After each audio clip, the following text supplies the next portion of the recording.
Okay, everybody, today we are out in the herbs. The article that will be posted with this video is all about growing herbs, cutting them, and preserving them. So I'm just going to show you a few of the ones that we have here and what we do with them. So this is a curled parsley, and when I come out and cut it, I usually just go down here, cut some off. Simple as that. These are my favorite scissors to use for this. I won't take all of this. I'll just take a few cuttings of it. Depending on how full, how bushy it is how much I'll take. And I try to take like these ones that are laying on the ground, take some of those, and these ones. And then that'll be it.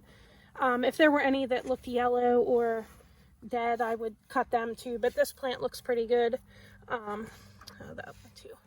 I'll probably leave it alone for a little while now so it can fill back out.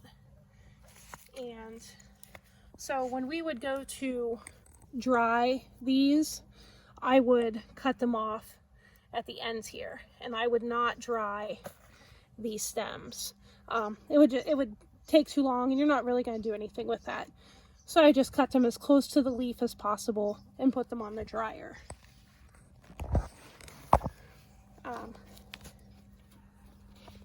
The basil, when I trim it. Now this basil has been dealing with some sun scald, but for this basil, if you look, we're getting the start of some little flowers. I will cut those off,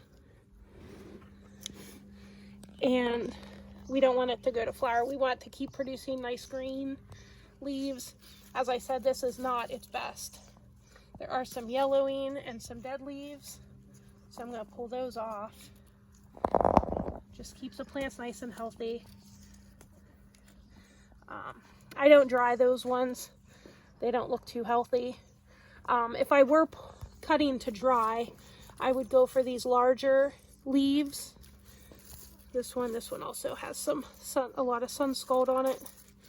I've never had this problem having them in the sun like that, but this year's just been rough. This is another one where I just cut this one, so I'm not going to cut it again today. But this is one where we would, you would cut the branch, but then before you dry it, you would just cut off this fine leaf. You wouldn't want to try and dehydrate a thick stalk like that. It would be very uneven drying.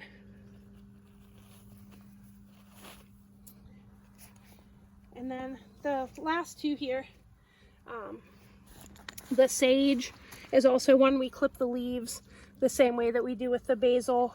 Again, we remove any that are yellow, but when we pick to dry, we want to get these nice big leaves and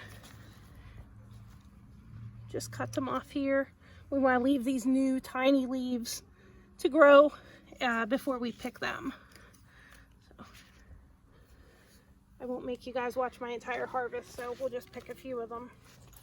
And this is another one that we would do the same thing, is just, if they're big leaves, I'll just pick them. If the plant's really overgrown, then I would come down here to the bottom, cut off, and then dry the whole thing, and then just separate the leaves once it's dry.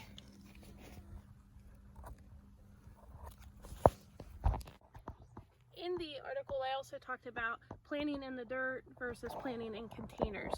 These containers that are here are actually the plants that I had in my house over the winter. These are perennials, so we kept them in the house.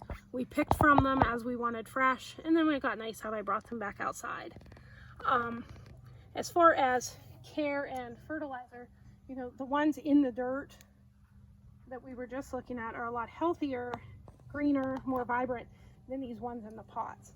And I talked about needing to fertilize more often in the containers, and as you can tell, these ones are definitely needing a little bit of fertilizer. The oregano looks okay, but some of these other ones, this one's starting to get some new growth, but the bottom is yellow. The chives are just not thriving in the container the way the ones in the ground are, and I'll show you those in a minute. But if you'll notice, they wilt faster. They do need more water because they can't pull water from the ground. They can't pull nutrients from the ground. So we'll be giving these guys some nitrogen and some water, and hopefully over the next few weeks we'll see some more green return and some better growth.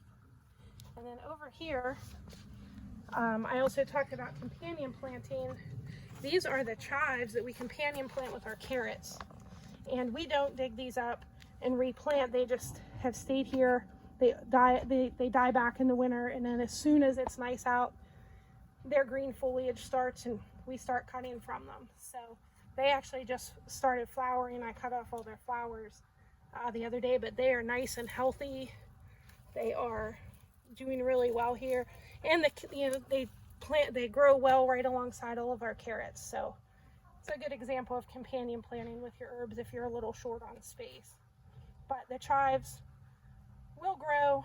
They will kind of take over. So once they get too big, we split them and we'll give some away or plant them somewhere else.